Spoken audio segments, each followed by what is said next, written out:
Norm MacDonald has had a lot of well-wishers recently, and a lot of people that would like to throw him down one. A well. They want to murder him in a well.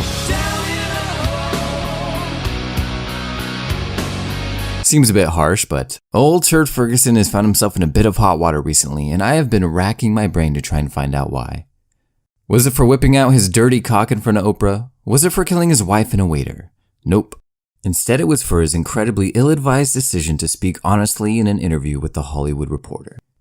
I had initially planned this video to be an analysis and tribute to Norm, but I now feel the need to address this crazy, Stalin-esque show trial he has just been dragged through for his incredibly innocuous comments. But first, I want to explain to the folks at home why Norm MacDonald is possibly the greatest comedic mind in the entire universe. Jack Benny, a great star, God bless him. Milton Berle, great people. This is wonderful being here at the home.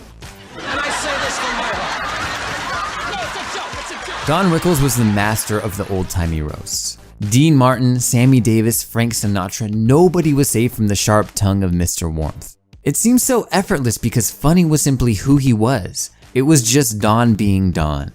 The roasts of today are very different. The punchline has become almost irrelevant and shock factor seems to be all that matters. When Norm asked the producers of Comedy Central what to talk about on a roast, they told him exactly that. Be as shocking as possible. Of course, Norm knew right away the most shocking performance he could give, and it gave us one of the greatest moments in comedy history. Susie Essman, of course, is famous for being a vegetarian.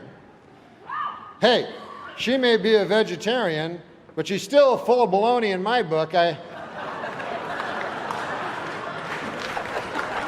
No, but Bob has a beautiful face, like a flower. Yeah, cauliflower.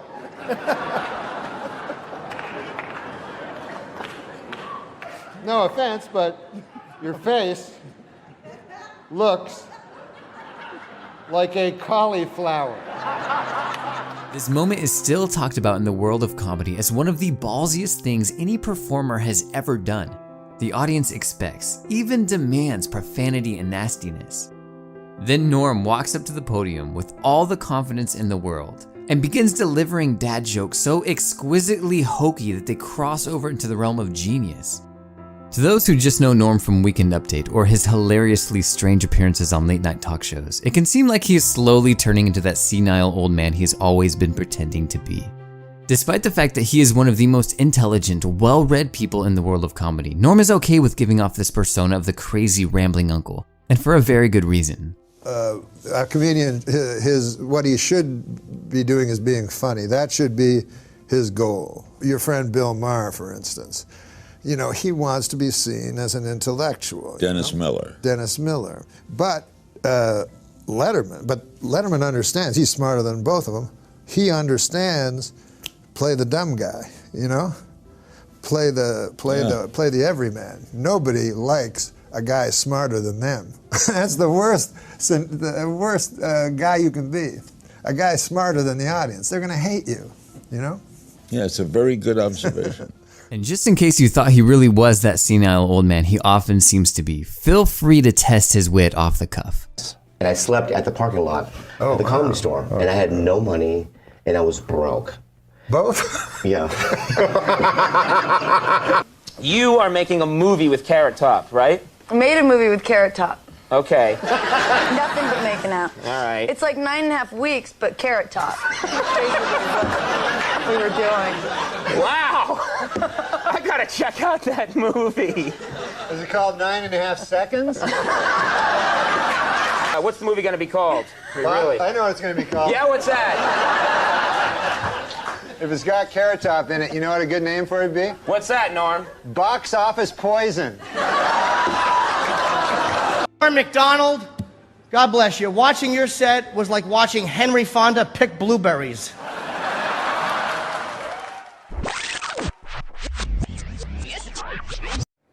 Why, I don't think there's a person in here that would not love to watch Henry Fonda pick blueberries. This movie coming out. Yes. Title undetermined at this point. Chairman of the board. Oh, all right. Do something with that, you freak. I bet the board is spelled B-O-R-E-D.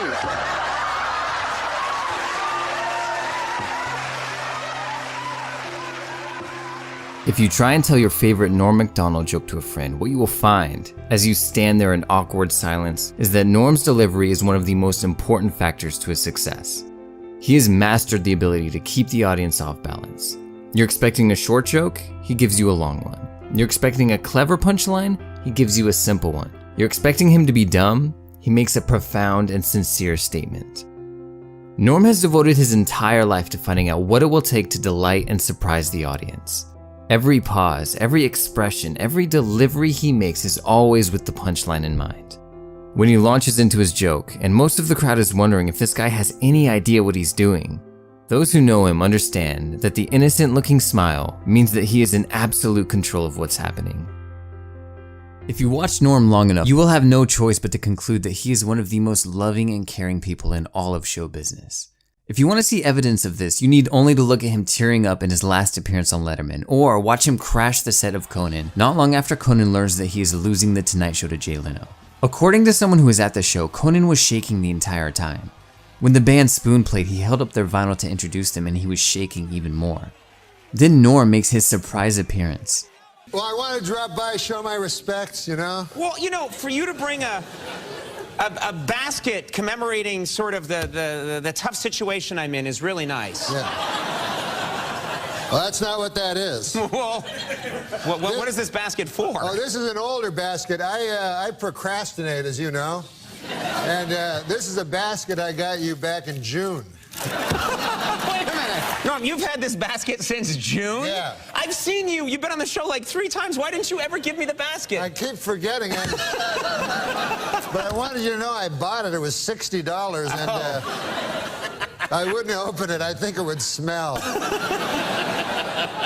Well, there's a card also. Yeah, I see that. It says congrats on it. That's terrific. Oh, I don't know if can I read it? Yeah, why not? Congratulations, Conan, on finally securing your place as permanent host of The Tonight Show.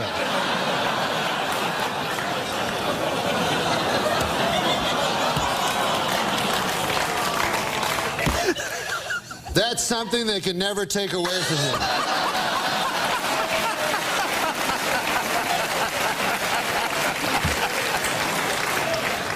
It is perhaps the shrewdest programming decision ever made by the NBC Brain Trust.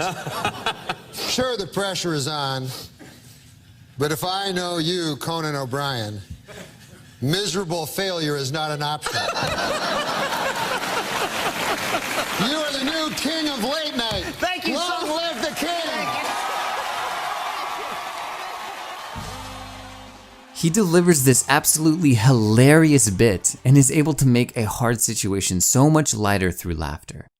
After seeing how kind Norm can be, it is so hard to see him being dragged in front of The View to apologize for his comments, which were so much less controversial than the ones made by that Holocaust-denying sidekick of his. In the Hollywood Reporter interview, he first says that he's happy the Me Too movement has slowed down a bit and felt that people like Chris Hardwick got the raw end of the stick. He also talks about how he set up a call between Louis C.K. and Roseanne because they had the unique experience of having their careers ended in one fell swoop, and that the victims did not experience the same thing. Twitter, a place which has mastered the art of interpreting everything in the worst possible way, took this to mean that Norm thinks Louis and Roseanne had it worse than the Me Too victims. He may have been guilty of a poor choice of words, but if you allow him to explain himself, that is very clearly not what he meant. He simply felt bad for his friend Roseanne and didn't know who could relate to her situation other than Louis. What happens after this? His appearance on The Tonight Show was canceled after Jimmy Fallon's staffers were apparently in tears. Come on, man, that's a brittle spirit. And he had to go onto The View not only to apologize, but to apologize for his previous apology on Howard Stern. I said, not many of us have gone through this, and so you should talk to each other because and then the guy said, what about the victims? And I said, well, the victims haven't gone through this. I was talking about this particular event. Of course, the victims have gone through worse than that, but I'm going to get a victim to phone Roseanne? No, but that's a good clarification. I don't want to be tossed in with people that actually did, not crimes, but sins, or, I barely have consensual sex. I can't blame Norm for apologizing because none of us know what it's like to feel that kind of social pressure being put on you. And most of the people hating on Norm by saying he cucked out by apologizing are the same people who would crumble if they had to step on stage for even an open mic night. It takes insane balls to do what Norm has done throughout his career, but getting the apology from him is crucial for those who are trying to drag the names of Norm and others through the mud. The best analogy I can make is to Arthur Miller's play The Crucible. It is set in the hysteria of the Salem witch trials. The accused are given two options: admit to their crimes and live, or deny wrongdoing and be executed. The people who sign the false confessions to save their life soon find out that those holding the trials are using the confessions as validation and proof that the trials being held are just, and their decision to confess is actually helping them condemn their friends who are denying the charges levied against them. Let us throw open the floor to wild accusations. Woohoo! There are 3 steps which take place in these media and Twitter witch hunts. Step 1. The person must have something to lose. They must believe that not admitting guilt will land them in a worse situation than they're in now. Step 2. You get them to confess to their wrongdoing, which gives validation to the inquisition that is being held. By his admission of guilt, your actions as accuser have now been justified in the mind of the public. You can either proceed with the planned execution. In this case, that would be protesting his show until it's canceled, or by your own mercy, you will allow him to sulk back with his spirit thoroughly crushed. If he promises. Now are you thinking twice before everything comes out of your mouth? I always think that way. The beauty of someone like Norm is that he says exactly what comes to his mind without thinking about how his words will be interpreted. If this man loses his will to speak freely out of fear of repercussions, it would be a travesty, and we would have destroyed perhaps the greatest comedian of our generation. The firestorm quickly died this time, but it doesn't mean that others will be so lucky in the future. I'm glad to see that most of the internet seems to be on Norm's side with this. As a man of true comedic integrity, he has always refused to compromise and has constantly risked everything to tell the truth. And while it may have held him back from the stardom he could have attained, it has earned him a permanent place as one of comedy's all-time greats. Woody Allen, and he went on the stage, and a lot of the people did much better than him. And he was upset, and his manager said, no, it's what you leave on the stage. That was his remark upon Woody Allen.